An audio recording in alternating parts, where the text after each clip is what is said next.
रोशनपुर नाम के गांव में चंदा और शांति नाम की जिठानी और देवरानी रहती थी। चंदा का पति बहुत पैसे वाला था।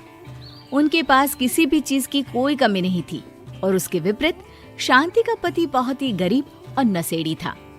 शांति चंदा के घर में काम करके अपना घर चलाती थी। भाभी, घर पर खाने के लिए कुछ भी नहीं है। अगर आप थोड़ा खाना दे पाए तो बहुत मेहरबानी होगी। मुझे जो भी पैसे मिलते हैं वो तो आपके देवर नशे में उड़ा देते हैं।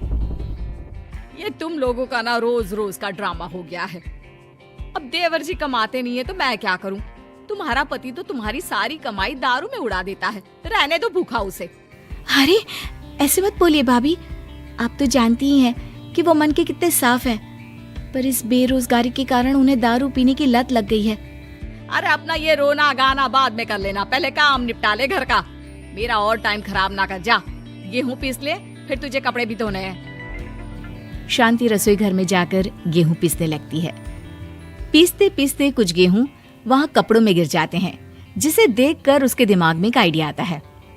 क्यों ना ऐसे ही थोड़े गेहूं मैं अपने पल्लू में बांधकर घर ले जाऊं, फिर एक बर्तन में जमा कर लूंगी और उसे पीसकर रोटी बना लूंगी। कुछ दिन तो ऐसे ही चलता रहा, मगर फिर एक दिन चंदा ने शांति को ऐसा करते हुए देख लिया। अरे पहले तो मुझे लगा तुम लोग बस गरीब हो, पर तुम लोग तो चोर भी हो। चोरनी कहीं की। मुझे तो लगता था तू गेहूं पिसती है, पर तू तो अपने पल्लू में गेहूं छुपाकर ले जाती है। निकल मेरे घर से। मुझे माफ कर दो भाभी, हमारे पास खाने के लिए एक दाना तक नहीं था, इसलिए मुझे ये सब करना पड़ा। अरे तुम लोग मेरे रिश्तेदार हो, इसीलिए दया कर तुझे मैंने अपने घर पे काम पर रख लिया, पर तू और तेरा पति हमारे खानदान का नाम मिट्टी में मिलाने पर उतारू हो चुके हैं। आपको मुझे जितनी गालियां देनी है दीजिए, मारना है तो मार भी लीजिए भाभी, पर मुझे काम से मत निकालिए।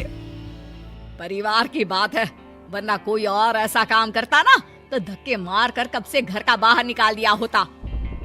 रोते रोते शांति अपने घर चली जाती है, जहाँ उसका नशेड़ी पति कहता है, अरे कहाँ रह गई थी कामचोर? इतनी देर क्यों कर दी? आज पैसे लाई कि आज भी खाली हाथ वापस आ गई है? अपने हाथ दिखा। जरूर पैसे छुपा लिए ताकि मैं दारू ना पी पाऊं।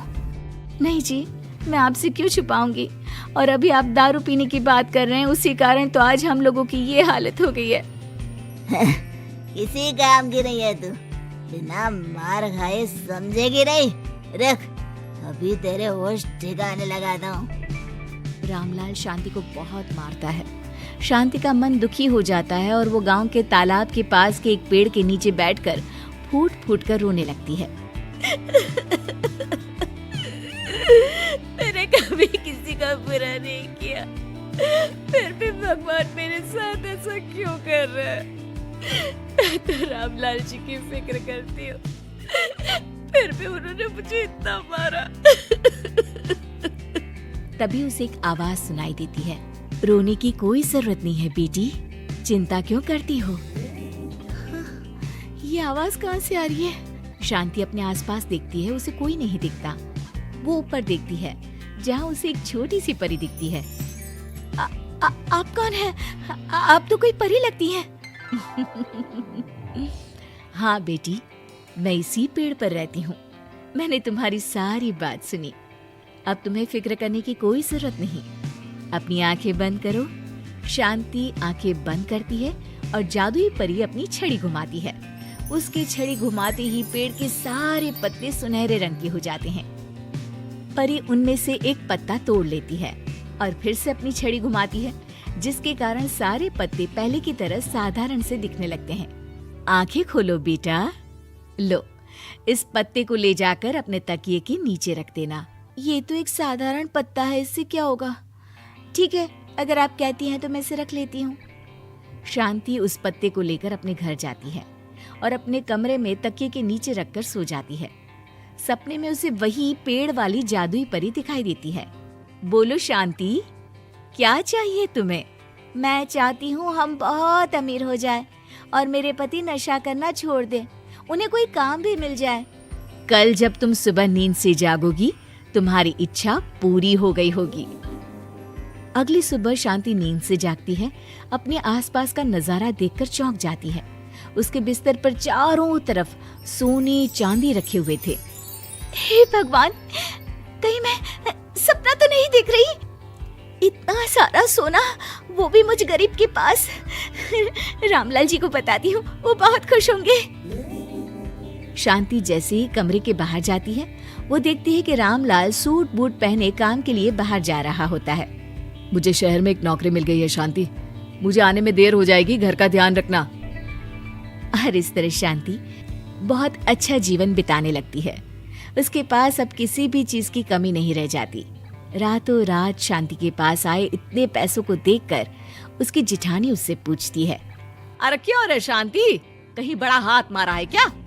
अचानक तुम लोगों के पास इतना पैसा कैसे आ गया? नहीं नहीं भाभी, ये सब तो जादुई परी के दिए हुए पत्ते का कमाल है। शांति जादुई पत्ते के बारे में सारी बात चंदा को बताती है, जिसे सुनकर चंदा के मन में लालच आ जाता है और वो झूठ मूठ रोते हुए उसी पेड़ के नीचे जाती है जहाँ उसकी रोने की आवाज सुनकर जादुई परी कहती है, क्या हुआ बेटा, क्यों रो रही हो? मैं बहुत गरीब हूँ, मेरे पति मुझे बहुत मारते हैं, अब मैं जीना नहीं चाहती। चिंता मत करो बेटा, अपनी आंखें बंद करो। जादुई परी चंदा को भी उसी पेड़ का एक पत्ता देती है और तकिए के नीचे रखने को कहती है।